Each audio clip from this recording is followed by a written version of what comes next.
Ito, papasok na kami. Sama ko si Boss Rene. Ay, pasok sa trabaho, lalakad lang.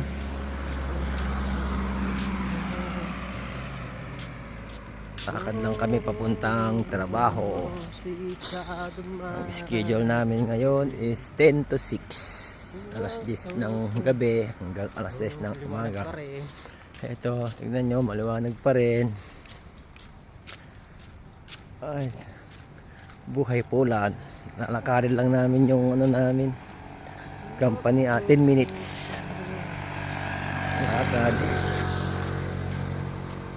Ito, maganda dito, relax lang trabaho. Dito na kami guys, papasok na kami dyan. Paano yan, bawal kasi ang cellphone dyan sa lobby, kaya babay muna tayo guys.